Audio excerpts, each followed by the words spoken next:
Hello, I'm Richard Ridge for BroadwayWorld. The critically acclaimed new play, The Absolute Brightness of Leonard Pelkey, is written by and stars James Lecesne. Under the direction of Tony Speciale, it will begin performances on July 11th here at the Westside Theatre, where we dropped by for a chat. The play, The Absolute Brightness of Leonard Pelkey, is a new solo play written and performed by James Lecesne. It's about a teenage boy from Neptune, New Jersey, who one day mysteriously disappears. And there's this detective named Chuck DeSantis who takes the audience along in his investigation. And along the way, we meet some very colorful characters, people that are in some way connected to Leonard Pelkey. And although the play deals with some very dark subject matter, without giving too much away, it has a lot of hope, and it's a piece about the courage to sort of be yourself, and also the courage to accept others on their own terms. And it's sort of a love letter for anyone who's ever felt like an outsider, and I think we all can relate to that.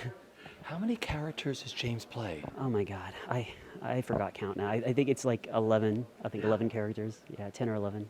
So what is it like as a director? What are the challenges of directing something like this for you? It's a different type of storytelling. You know, I love doing big musicals and classics and big cast shows. It's a different demand. But when the storytelling is one person in space and time, every single thing is important. And the audience is his scene partner, and the lights and sound are his scene partner. And so the timing of everything has to be so specific and nuanced to support him. And so it's really fun to sort of strip everything away and go back to the basics of storytelling in theater. How excited are you today to be bringing this to an audience? Well, I think we're thrilled, actually, because it's a beautiful play, and it has the messaging that we love, and it's joyous, and we're very happy, very excited. You know, it really reminds me why we all love theater, right? I mean, the play is touching, moving, but I think it means something to people. And we saw all the audiences down at Dixon Place, like literally just speak about it. It moved them. So Daryl and I just felt like it just had to come uptown, and we are so thrilled. We love James so much. Well, yeah, let's talk about James. I mean, what an incredible writer, but what a great performer he is, too, with what he puts out there. And a great person. Let's talk about the fact that he started the Trevor Project. Let's talk about the fact that he cares deeply about LGBTQ people, and that he just brings so much to this world. He has his own brightness, which is, I think, what we're celebrating in this play in large part, you know. It's really about James. You know, James's spirit is infectious, right? Because, I mean, he's not just an incredible writer, incredible performer. I think he plays like 11 different characters in the play, but I just think he embraces the audience, and everyone leaves on a high.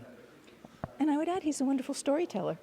And when you come to theater, it's always about the story. And if the story is strong, and if it gets into your heart, and you leave with something more than what you came in with, and you're filled with something, that's the gift. That's the gift of theater. I think James is amazing. We're very lucky. What are you looking forward to the most with bringing this show uptown here to the Westside Theatre? Having a lot of people come and see it. Take me back to the beginning, how you got involved. Well, it's a very long story. James and I have known each other for well over 12 years. We're both practicing Buddhists, and we met kind of in that context. And then when James wrote the book that is the source material for this show, he gave it to me, and I read it, and I thought it was fantastic. And, you know, we've kind of, over the years, shared our artistic and creative struggles with each other as fellow Buddhists. And when he started talking about this iteration or this adaptation of the piece, I got very excited. I was like, oh, that sounds amazing, because it combines, like, James is an amazing writer. He's an amazing actor. He can take on all these characters in this just incredible way that's just unbelievable to watch in quick succession. And so he said, I need some music. I need some music for the show. This is when he was doing it down at Dixon Place. And I said, well, you know, I've just finished my record.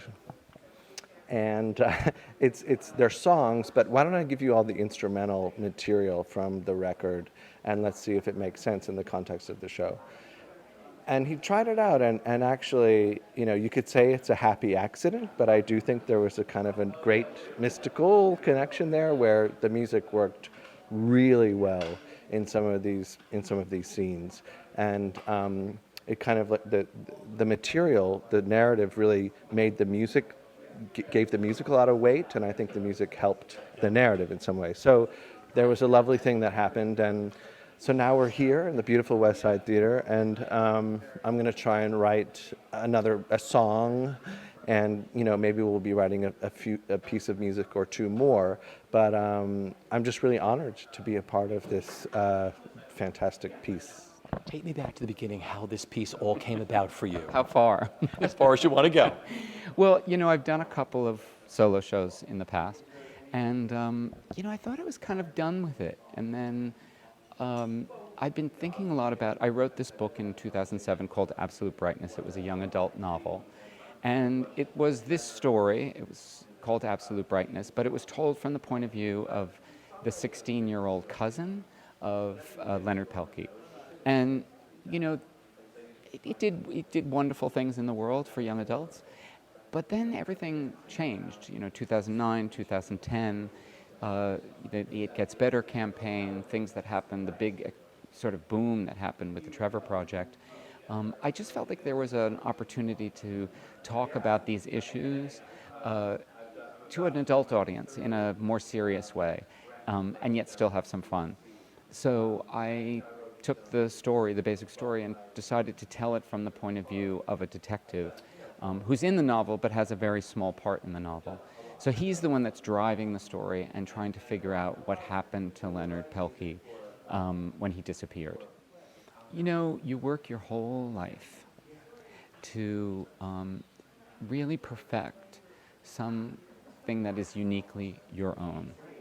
And, I've worked for many, many years really perfecting this form, and it just feels so wonderful that I can share it with so many people. For years and years, it was always like, Rochester, New York, St. Louis, rooms of 25 people, people's homes. So it's just so wonderful that it's getting the recognition. And through the recognition of my gift, it's actually making people recognize really their own gift, what they have to bring to the world.